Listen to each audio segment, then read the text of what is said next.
Hey YouTube, Shibby Rob here, and today for this video, I was going to do my first typeset.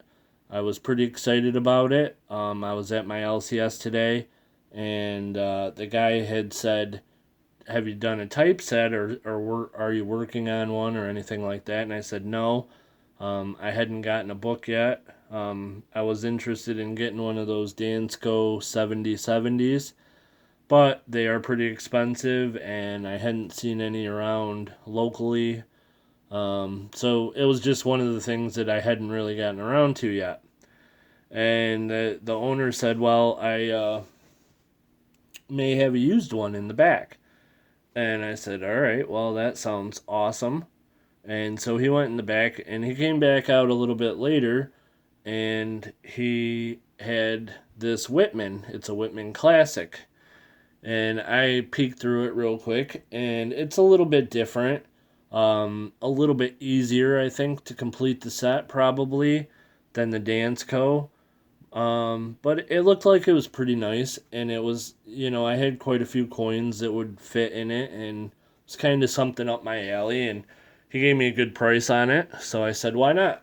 So I got the Whitman Classic. It's the Whitman Classic coin album. And so anyhow, I started filling it up, and I filled it starting on the last page. Um, I had put a peace dollar and a Morgan, and I put some proof hikes in. I hadn't decided on what I want to do for the smaller dollar, and I don't own any of the older dollars. It's like a trade dollar or seated liberty, stuff like that. I don't own any of those, so I didn't have those. But it looked nice, and I was pretty happy.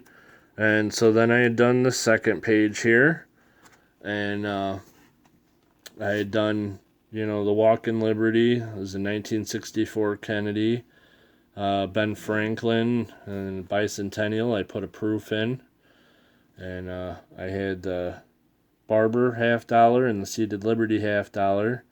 And don't own a capped bust. And the only bicentennial quarter I have that was nice at all was a silver one. And I wasn't sure if I wanted to break up one of my silver sets to put them in these spaces. So anyhow, I had left that blank for now, and I figured I was going to come to that later. And then for the quarters, I had a real nice 1963 that I had taken out of cellophane, and a nice SLQ, had a nice Barber quarter, and an 1854 Seated Liberty quarter.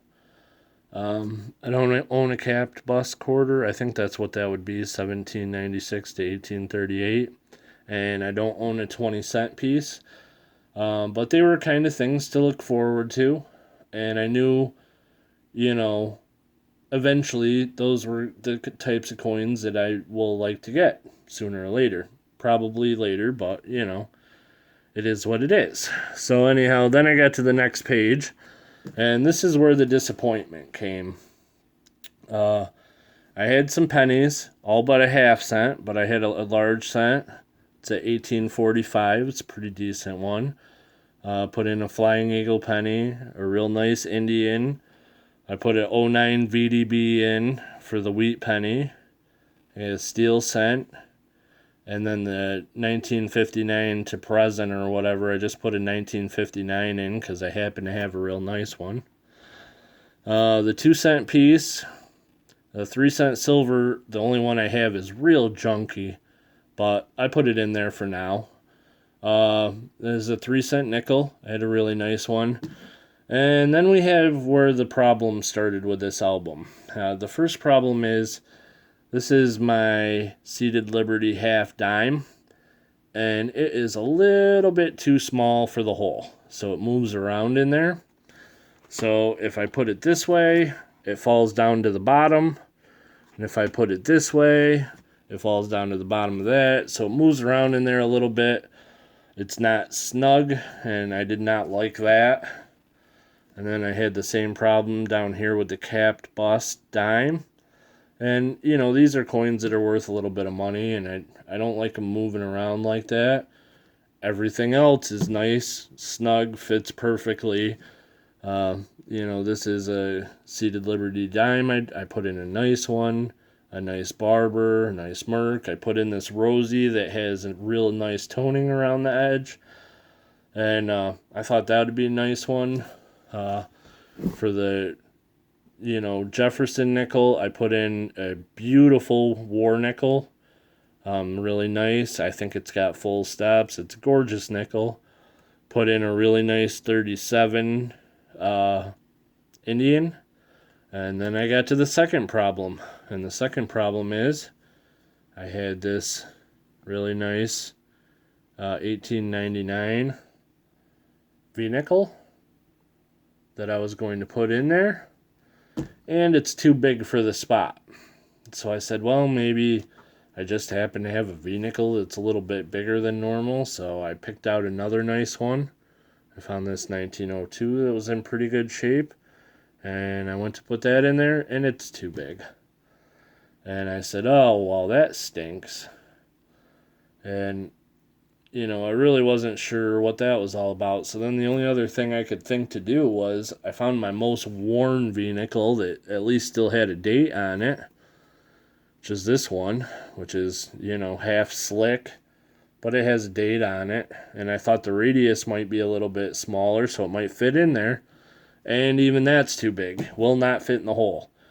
I don't know if that's a common thing with these Whitman classic coin albums. This is an older one, I do believe. It says copyright 1978. I don't know if it was made in 1978, but, judging from the way that the things are, that seems about the right time period of when it might have been made. But I don't know if it's known for having that problem or if I just got a bad one or what the deal is. So I'm a little depressed about the typeset because I was really excited about it and I thought I was doing pretty nice. I enjoyed having the typeset album. But like I said, the V-nickel won't even fit in there. I don't know how to fix that problem. If I could take a Dremel or something to the cardboard, but I don't know how I could do that without just ruining everything else. Possibly that's a mistake that was made with these and they sell the first page. And if I bought a new just first page, maybe that would solve the problem because the other pages seem fine. And I like the setup. And I also have a Whitman Classic for my Barber Dime collection. So I kind of like the idea, but it was an unfortunate thing with those V-nickels. And like I said, I don't like how the cap bust and the half dime are kind of floating in there a little.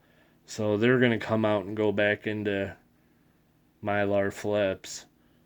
But, so anyhow, if anybody knows anything about this, if you've run into this problem with a Whitman Classic, if there's a solution, or if, I can just buy the first page, or, I don't know.